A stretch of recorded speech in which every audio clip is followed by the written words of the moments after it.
साफसफाई ना. हो.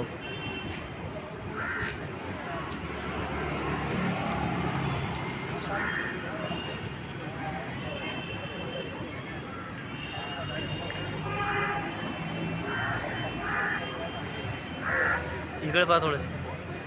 मी बोलतो थोडा 2 मिनिटं.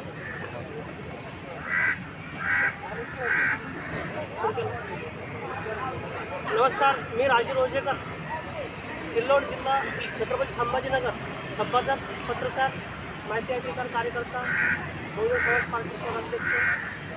मी दिनांक 17 जानेवारी 2025 रोजी सिल्लोड येथील विस्तार अधिकारी साहेबराव शेळके आणि त्यांची पत्नी सरपंच असताना त्यांच्या 3 मुलांच्या नावे सिंचन विहीर गायगोठा रोजगार हमी योजनेच्या अंतर्गत त्यांनी एकाच कुटुंबात लाभ घेतला आणि विशेष म्हणजे त्यांच्या वडिलाच्या नावाने पण लाभ घेतला आणि दुसऱ्या एका मुलाच्या नावाने परत लाभ घेतला. सतत 3 वर्ष शासनाचा निधी उठलेला आहे. त्या संदर्भात 2025ला तक्रार केली होती. गटविकास अधिकारी कार्यालयासमोर उपोषण केलं होतं आणि विभागीय आयुक्त कार्यालयापर्यंत तक्रारी आणि सचिवालयापर्यंत तक्रारी केलेल्या होत्या. आजपर्यंत मला न्याय मिळाला नाही. आज 1 वर्ष पूर्ण होऊन 26 जानेवारीला 2025ला गटविकास अधिकारी कार्यालयासमोर उपोषण बसलो होतो. आज 1 वर्ष पूर्ण झालं.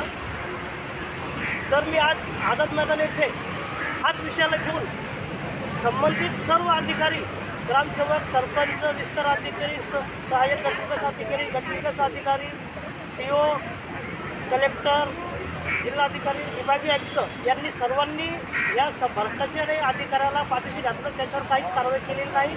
म्हणून मी आज आझाद मैदान येथे आमरण उपोषणाला बसलेलो आहे. जोपर्यंत त्यांच्यावर कारवाई होत नाही, सर्व भ्रष्ट अधिकाऱ्यावर कारवाई होत नाही, कारवाई टाळणाऱ्या अधिकाऱ्यावर कारवाई होत नाही, तोपर्यंत मी हे उपोषण करणार आहे. त्याची शासनाने, प्रशासनाने दखल घ्यावी. जर शासन प्रशासन जर कारवाई करत नसेल तर मला तसं त्यांनी लेखी द्यावं की हे व्यक्ती निर्दोष आहेत, त्यांच्यावर गुन्हा दाखल आम्ही करू शकत नाही, यांच्यावर आम्ही कारवाई करू शकत नाही. मी थेट न्यायालयीन लढण्यासाठी तयार आहे. माझं आता हा शेवटचं उपोषण असणार आहे. त्यानंतर मी न्यायालयीन लढाई लढणार आहे. थँक्यू, धन्यवाद. जय भारत. एक मिनिट.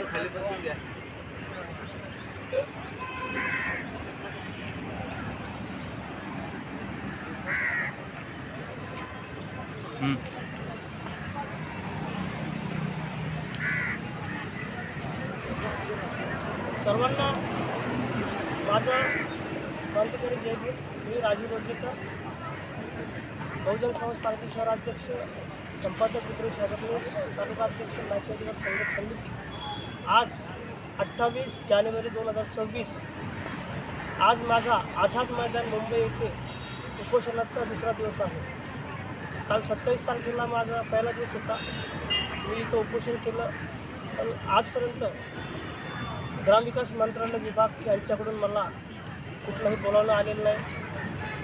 आणि आज मी 2रा दिवस परत उपोषण सुरू केलेलं आहे. जोपर्यंत या माझ्या तक्रारीवर कारवाई होत नाही, मला काही लेखी दिले जात नाही, संबंधित भ्रष्टाचार अधिकारी, कर्मचारी त्यांच्यावर गुन्हा दाखल होतील किंवा नाही. जर त्यांनी लेखी दिलं नाही तर मी अजून जेवढे दिवस होईल तेवढे दिवस उपोषणाला करण्यास तयार आहे. आणि शेवटचा पर्याय माझा हा न्यायालयीन लढा असणार आहे.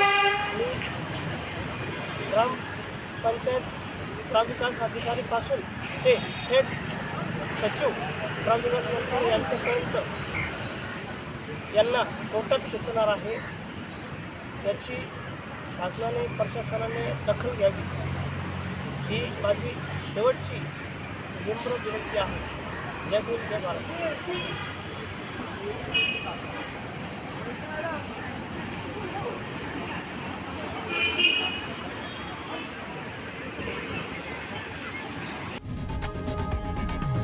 लोकशाही मराठी ऐका, पहा, जागरूक रहा.